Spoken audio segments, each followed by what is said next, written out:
آخر کون سے ایسے ہم طریقہ کار کو اختیار کریں کہ ہم تھوڑے چھوٹے سے عمل سے بہت بڑے بڑے اپنے گناہوں کو، بہت بڑی تعداد میں گناہوں کو ختم کروا سکیں. دیکھیے یہ جو استغفار ہے، استغفار کے متعلق کچھ استغفار ایسے ہیں جو میں ابھی آپ کی خدمت میں پیش کر رہا ہوں، جو علماء نے بتائے ہیں، اور اس کے اوپر آپ عمل کرنے کی کوشش کریں. یہ جو ہمارے ہزاروں لاکھوں کروڑوں گناہ ہیں، اسی استغفار کے نتیجے میں معاف ہو سکتے ہیں، اور خود بخود معاف ہوتے رہیں گے اگر آپ ان کے اوپر عمل کرتی رہیں. نمبر 1، الاستغفار بعد صلاۃ العصر، نماز عصر کے بعد استغفار پڑھنا. امام صادق علیہ الصلوۃ والسلام یہ بات بیان فرماتے ہیں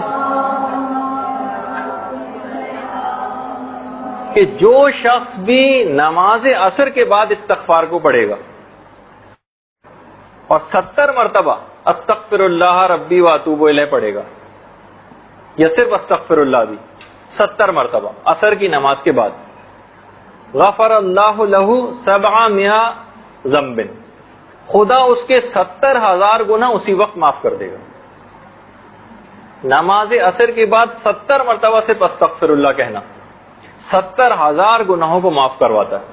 دیکھیں کیونکہ گناہوں کا ایک ایسا انبار ساری زندگی میں ہم جمع کرتے ہیں، اسی وجہ سے اتنا زیادہ ان چیزوں کا ثواب بھی بتایا گیا. ایک تو استغفار ہو گیا. یہ دوسرا استغفار ہے الاستغفار دبر کل فریضۃ. پانچویں امام محمد باقر علیہ الصلوۃ والسلام بیان فرماتے ہیں کہ جو شخص بھی ہر نماز کے بعد پہلو بدلے بغیر استغفر اللہ الذی لا الہ الا هو الحی القیوم ذو الجلال والاکرام واتوب الیہ پڑھے، جو آپ تعقیبات نمازیں پڑھتی بھی ہوں گی، صرف 3 دفعہ یہ جملہ پڑھ لینا تمام گناہ اس کے معاف کر دیتا ہے، خواہ وہ سمندر کے برابر کیوں نہ ہو. یہ دوسرا طریقہ ہے، استغفر اللہ الذی لا الہ الا هو الحی القیوم ذو الجلال والاکرام واتوب الیہ. ہر نماز کے بعد صرف 3 دفعہ پڑھنے سے پانچویں امام فرماتے ہیں کہ نماز پوری زندگی کے گناہ. دیکھیے ہم اس میں آپ وہ یاد رکھیے کہ ہم کس موضوع کے تحت گفتگو کر رہے ہیں کہ گناہ جو ہیں یہ سوء خاتمہ کی طرف لے جاتے ہیں. تو اگر ہم استغفار ساتھ ساتھ کر کے اس کو مٹاتے جائیں تو یہ خود بخود ہمیں وہ خطرہ ٹلتا جائے گا. نمبر 3، الاستغفار عند القیام من ای مجلس. چھٹے امام یہ بات بیان فرماتے ہیں کہ پیغمبر اسلام جب بھی کسی محفل سے اٹھتے تھے اس وقت تک نہیں اٹھتے تھے جب تک کہ 25 مرتبہ استغفر اللہ نہ پڑھ دیں. 25 مرتبہ پیغمبر اسلام استغفار پڑھتے تھے، اس کے بعد کسی بھی مجلس سے اٹھتے تھے. کسی بھی جگہ سیٹنگ ہم کہیں گئے ہوئے ہیں، کیونکہ اس دوران جتنے بھی ظاہر ہے کہ زیادہ تر گناہ اس وقت ہی ہوتے ہیں کہ جب ہم لوگوں کے ساتھ مجالست کر رہے ہوتے ہیں. پیغمبر اسلام کی سیرت یہ تھی کہ 25 مرتبہ کم سے کم اٹھنے سے پہلے ضرور استغفر اللہ پڑھتے تھے. نمبر 4، الاستغفار 100 مرہ عند النوم. سوتے وقت 100 مرتبہ استغفار پڑھنا. چھٹے امام یہ بیان فرماتے ہیں کہ اگر کوئی شخص سوتے وقت 100 مرتبہ استغفار پڑھ لے گا تو جس وقت وہ جاگے گا اس کے ذمہ ایک گناہ بھی باقی نہ ہوگا. ایک گناہ بھی اس کے ذمہ باقی نہ ہوگا. اور اس کے بعد ایک اور استغفار ہے جس کا تو ذکر قرآن کے اندر آیا ہے، الاستغفار فی السحر. صبح سویرے استغفار کرنا. والمستغفرین بالاسحار یا وبالاسحار هم یستغفرون. سورہ زاریات کے اندر جو ہے ایسے لوگوں کی بہت تعریف بیان کی گئی ہے جو صبح کے وقت استغفار کرتے ہیں، سحر کے وقت. اچھا ایک دفعہ میں نے بہت پہلے ذکر کیا تھا کہ سحر کا یہ جو سحر خیزی اور سحر کا جو وقت ہے وہ اصل میں نماز فجر سے تقریباً 1 گھنٹے پہلے کا، یعنی جس کو صحیح وقت سحر کہا جائے گا جس کے اندر عبادتیں انجام دینی ہوتی. تو یہ کچھ ایسے استغفار ہیں کہ جس سے خود بخود آپ کے گناہ جھڑتے رہتے ہیں. اس کے علاوہ ایک استغفار اور ہے، دیکھیے استغفار کی شکلیں. یہ جتنی آپ نمازیں یومیہ پڑھتی ہیں خود استغفار ہے۔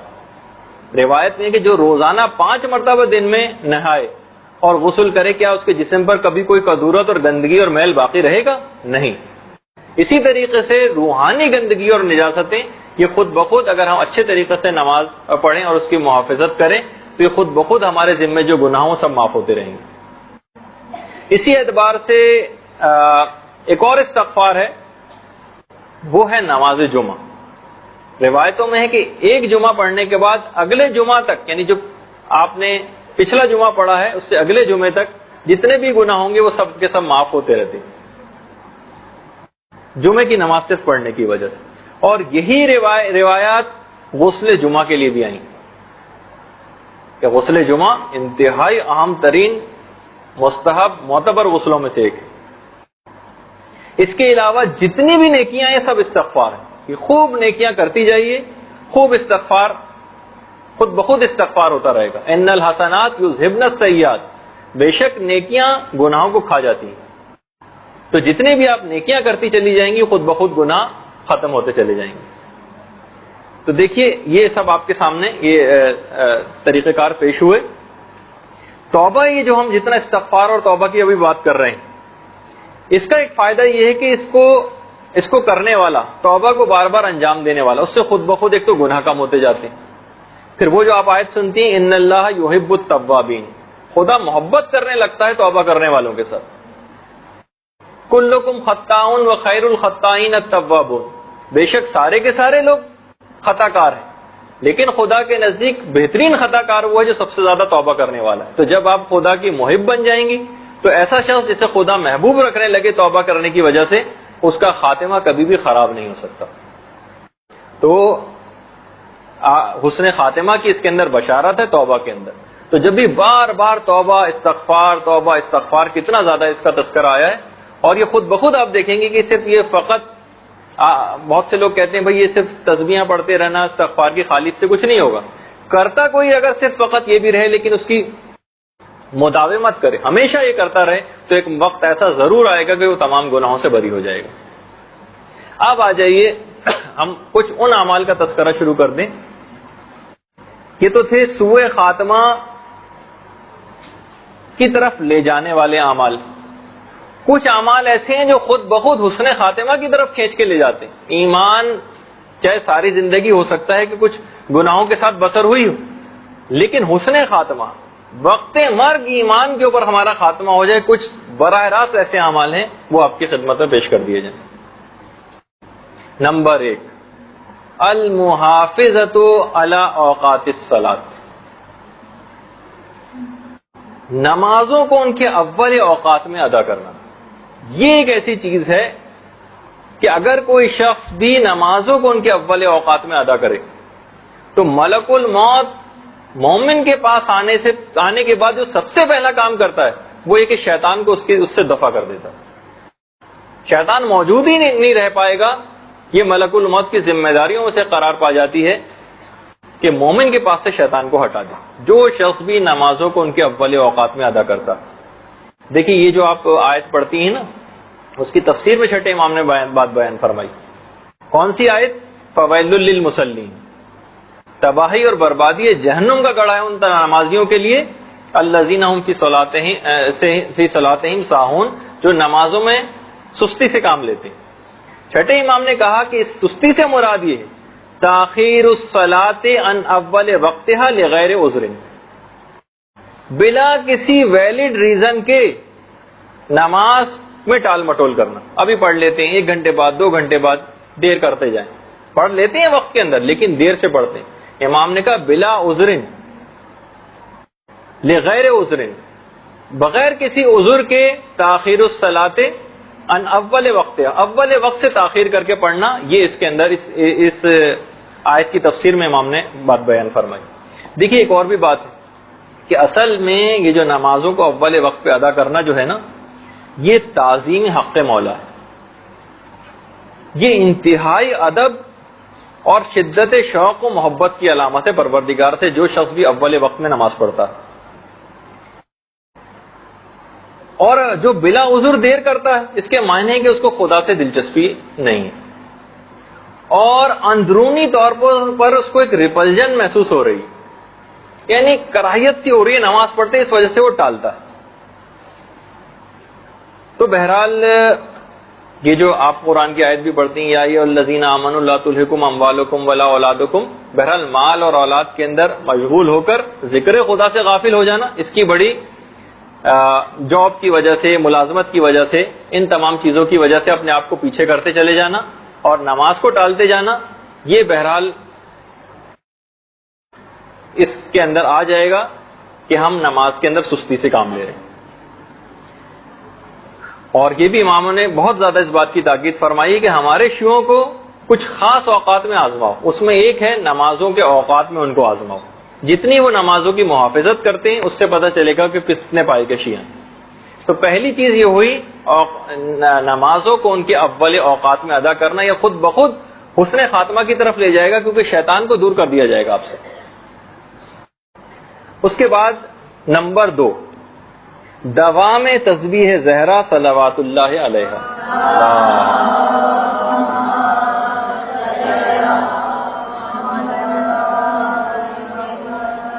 چھٹے امام یہ بات بیان فرماتے ہیں کہ سوائے شقی کے تسبیح فاطمۃ الزہرا پڑھنے کو کوئی شخص ترک نہیں کرتا. اس التزام کو سوائے شقی کے کوئی ترک ہی نہیں کرتا ہے. تو خدا کا شکر کہ بہرحال یہ چیز مومنین کے اندر رائج ہے. اور یہ بھی فرمایا کہ اس کو پڑھنے والا ہمیشہ سعید رہے گا. سعید، سعادت یافتہ، حسن خاتمہ کی بشارت ہے اس کے اندر. تسبیح حضرت زہرا کو پڑھنے والا، اس کا خاتمہ بالکل ٹھیک اور بخیر ہوگا. نمبر 3، التختم بالعقیق، عقیق کی انگوٹھی پہننا. عقیق کے اندر تو واقعی ایسے فضائل اور برکات ہیں کہ دنیا اور آخرت کی گویا ہر چیز کے اوپر اس کے اثرات ہیں. دنیا کے اثرات جو روایات کے اندر مذکور ہیں، ایک تو فقر و فاقہ سے وہ شخص محفوظ رہتا ہے. دوسری بات یہ کہ یہ بہت مبارک ثابت ہوتا ہے. تیسری چیز یہ کہ اس سے غم و حزن، جو بھی شخص اس کو پہنتا ہے اس کو غم و حزن اور ڈپریشن سے وہ محفوظ رہے گا. ہر قسم کی بلاؤں سے بھی محفوظ رہے گا. اور جس شخص سے بھی اس کو خوف محسوس ہوگا اس سے وہ امان میں رہے گا.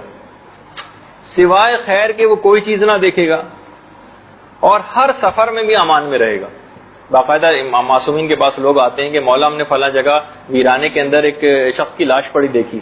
امام نے کہا کہ جاؤ جا کر دیکھ کر آؤ کہ اس کے ہاتھ میں عقیق کی انگوٹھی ہے یا نہیں. لوگوں نے آ کے بتایا کہ نہیں مولا عقیق کی انگوٹھی تو نہیں تھی. کہا کہ اگر اس کے ہاتھ میں عقیق ہوتا تو اس طرح سے نہ مارا جاتا. ایکسیڈنٹل اموات سے بھی بہرحال یہ بچاتا ہے. اور بہت سی روایت میں تو یہاں تک بات آئی ہے کہ وہ ہاتھ جس میں عقیق کی انگوٹھی ہوگی وہ ہاتھ کٹنے سے اور خون نکلنے سے محفوظ رہے گا. اور وسعت رزق اور حاجت براری کے لیے بھی بہت زیادہ مجرب ہے عقیق کا پہننا. اچھا، اب یہ تو دنیا کی باتیں تھیں عقیق سے متعلق. آخرت کی باتوں میں سے ایک فوائد میں سے ایک یہ کہ تو نفاق سے وہ شخص بری ہو جاتا ہے، منافقت اس میں سے ختم ہو جاتی. دوسرا، حسن خاتمہ کی بشارت اس کو ملے گی. حسن خاتمہ یہ بھی ہے روایت میں. دیکھیے ہم حسن خاتمہ ہی کو تو بیان کر رہے ہیں نا. اور خدا کو وہ ہاتھ اٹھا ہوا دعا کے لیے بہت پسند ہے کہ جس ہاتھ میں عقیق ہو، وہ یعنی دعا وہ اس کی ضرور قبول ہو جائے گی. اس ہاتھ کو جہنم کی آگ چھو نہ سکے گی جس ہاتھ میں وہ عقیق پہنتا تھا. اور ایک رکعت نماز عقیق کی انگوٹھی کے ساتھ بغیر عقیق کی انگوٹھی پہنے 1000 رکعت نماز سے افضل. فروع کافی میں بھی، ثواب الاعمال میں بھی یہ بہت زیادہ روایتیں سلسلے میں آئی ہیں. باقاعدہ کچھ لوگوں نے آ کر معصومین سے ڈاکوؤں کی بھی شکایت کی تھی. آج کل بھی خیر ڈاکو جگہ جگہ ہیں. تو امام نے معصوم نے کہا کہ تم عقیق کیوں نہیں پہنتے؟ کیونکہ ہر بلا سے انسان کی حفاظت کرتا. اچھا، ایک اور چیز ہے کہ جو چوتھے امام نے ایک الگ سے چیز بتائی کہ اگر پیغمبر اسلام کا نام اور مولا کا نام عقیق کی انگوٹھی کے اوپر کندہ کروا دیا جائے، یعنی اس طرح سے اگر لکھا ہو مثلا محمد پھر آگے نبی اللہ یا پھر وہ علی ولی اللہ، اس طرح سے بھی اگر لکھوا دیا جائے تو وہ بری موت سے چوتھے امام کہتے ہیں کہ وہ شخص محفوظ رہے گا اور وہ ہمیشہ دین فطرت ہی کے اوپر مرے گا. جی اب یہ اس کا ہم ایک اور اس کی اصل تفصیل ہم اس وقت بتائیں گے، خاص عبارت جس وقت دفن کے مرحلے تک ہم پہنچیں گے اس وقت عقیق کا ایک خاص ایک بہت ہی بڑا فائدہ، اتنا بڑا فائدہ آپ کی خدمت میں پیش کیا جائے گا کہ جس سے سوال منکر و نکیر ہی سمجھنے کے لحاظ سے ساقط ہو جائے گا، اور وہ عقیق خود بخود جواب دے گا آپ کی طرف سے۔ وہ ایک خاص طریقہ آیت اللہ خوئی نے لکھا ہے، انشاءاللہ ہم دفن کے موقع پر اس کو پیش کریں گے۔ اس کے بعد اب آ جائیے، یہ کتنے طریقے ہوئے؟ 3۔ نمبر 4، المداومۃ علی دعاء الغریق، دعائے غریق کو ہمیشہ پڑھنا۔ چھٹے امام یہ بیان فرماتے ہیں کہ جو شخص بھی یہ والی دعا پڑھے گا، یعنی یہ یا اللہ ہو یا رحمان ہو یا رحیم یا مقلب القلوب ثبت قلبی علی دینک، اگر آپ اپنے لیے پڑھ رہی ہیں اور اگر اجتماع کے لیے اور سب کے لیے تو ثبت قلوبنا علی دینک، یہ والی دعا پڑھنا۔ اس کا ایک نام دعائے حزی بھی بہت سی کتابوں میں، البتہ دعائے حزی ایک اور دعا بھی ہے، لیکن دعائے غریق اور دعائے حزی یہ دونوں مترادف ناموں کے اندر استعمال ہوتی ہیں۔ تو وہ شخص کے جو روزانہ اس دعائے غریق کو پڑھتا رہے گا اس کا بھی حسن خاتمہ ہوگا، روایت کے اندر۔ نمبر 5، ہر نماز کے بعد 10 مرتبہ تسبیحات 4 پڑھنا۔ ہر نماز کے بعد 10 مرتبہ تسبیحات 4 پڑھنا حسن خاتمہ نصیب کروائے گا۔ نمبر 6، ذی قعدہ کی پہلی تاریخ کی جو نماز ہے، ماہ ذی قعدہ کی پہلی تاریخ کی نماز، یہ آپ کو مفاتی میں بھی مل جائے گی اس کا طریقہ۔ رسول اسلام فرماتے ہیں کہ جو شخص بھی اس نماز کو پڑھے گا اس کی توبہ فوراً قبول ہو جائے گی، اس کے گناہ سارے معاف ہو جائیں گے، ایمان پر اس کا خاتمہ ہوگا اور اس کا دین اس سے سلب نہ کیا جائے گا، قبر اس کی بہت فراخ ہو جائے گی، اس کے والدین اور اولاد کی بھی مغفرت ہو جائے گی، اور روح نہایت آسانی اور سہولت کے ساتھ اس کے جسم سے نکل جائے گی۔ باقیات الصالحات کے اندر باقاعدہ شیخ عباس قمی نے مفاتیح الجنان کے اندر بھی اس چیز کو لکھا ہے، تو آپ اس کے اندر بھی پڑھ سکتی ہیں۔ ماہ ذی قعدہ کی پہلی تاریخ کی نماز اور اس کے ذیل کے اندر پیغمبر اسلام کی یہ حدیث، اس کے اندر بھی حسن خاتمہ ہے جو بھی ماہ ذی قعدہ کی پہلی تاریخ کو یہ نماز پڑھے گا۔ نمبر 7، بکثرت درود پڑھنا۔ درود بھیج دیجیے محمد۔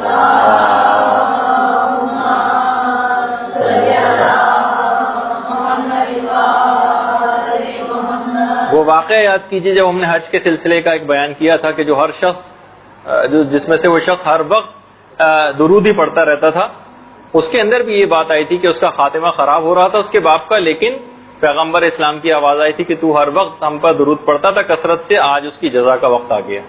تو بہرحال اس کے اندر بھی یعنی عین اس وقت جب اس کا خاتمہ خراب ہونے والا تھا وہ اس کا خاتمہ بالخیر ہو گیا کثرت درود پڑھنے کی وجہ سے۔ اس کے بعد نمبر 8 ہے ایمان موجودہ پر شکر کرنا۔ ہم نے کبھی اس چیز کی اہمیت کا احساس ہی نہیں کیا کہ کتنی بڑی یہ دولت ایمان بغیر کسی کچھ ہاتھ پاؤں ہلائے ہمیں ایسے ہی مل گئی۔ ایمان موجودہ پر شکر کرنا، اور ان شکرتم لازیدنکم،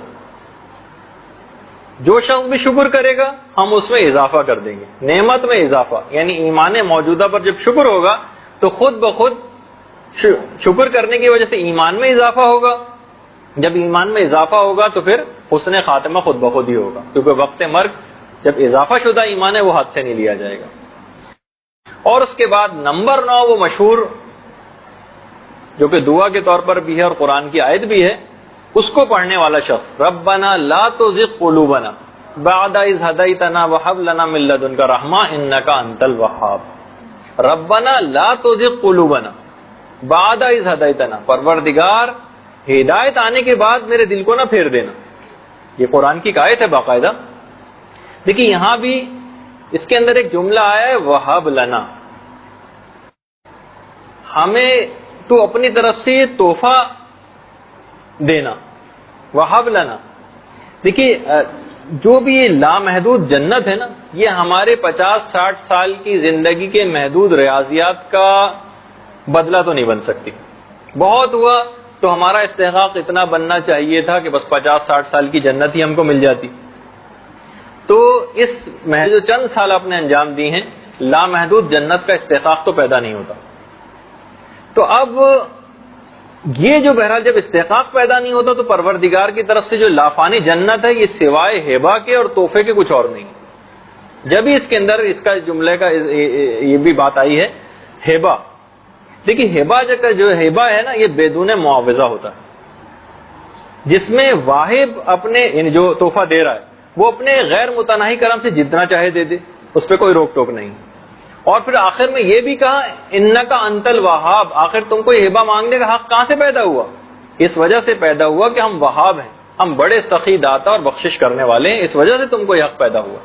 تو بہرحال پروردگار سے اپنے ایمان کی سلامتی کی دعائیں مانگنا اور اس کے اندر یہ والی دعا پڑھنا ربنا لا تزغ قلوبنا، یہ حسن خاتمہ کی طرف انسان کو لے جاتی. 9 چیزیں ہوئیں. 10ویں چیز اب ہم بہت تیزی کے ساتھ اس کو بس مکمل کرتے جا رہے ہیں. 10ویں چیز ہے سورہ محمد کی تلاوت کرنا. درود بھیج دیجیے محمد اللہ.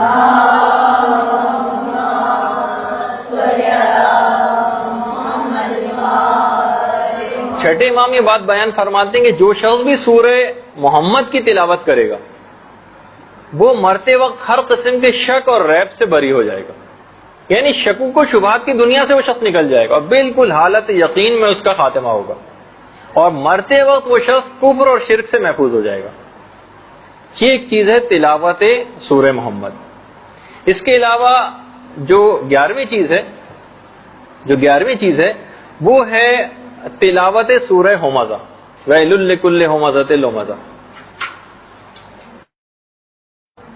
چھٹے امام یہ بات بیان فرماتے ہیں کہ جو شخص بھی اپنی واجب نمازوں میں سورہ ہمزہ پڑھے گا فقر و فاقہ اس سے دور ہو جائے گا، رزق اور روزی کے دروازے اس کے لیے کھل جائیں گے. وَيَدْفَعُ عَنْهُ مَيْتَةِ السُّوءِ، بری موت اس سے دور ہو جائے گی. سوء خاتمہ سے تو وہ شخص محفوظ ہو جائے گا.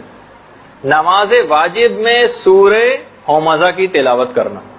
عام طور پر جو مشہور سورہ ہیں وہ تو پڑھے جاتے ہیں، انا انزلنا وغیرہ، لیکن یہ جو سورے دیگر ہیں یہ بھی ضرور پڑھے جائیں کیونکہ ان کے کچھ الگ فائدے ہیں. نہیں، انا انزلنا کو ترک کر دیجئے اور اس کی جگہ یہ والا سورہ پڑھیں. یعنی ہمیشہ ایسا نہیں کریں، یعنی انا انزلنا کا ثواب بھی بہت زیادہ ہے، لیکن مختلف الگ الگ جو سورے بتائے گئے ہیں اس کے اندر ان سوروں کو پڑھنا. تو آج کی حد تک گفتگو یہاں پر روکتے ہیں. صلی اللہ علی محمد وآلہ الطیبین الطاہرین.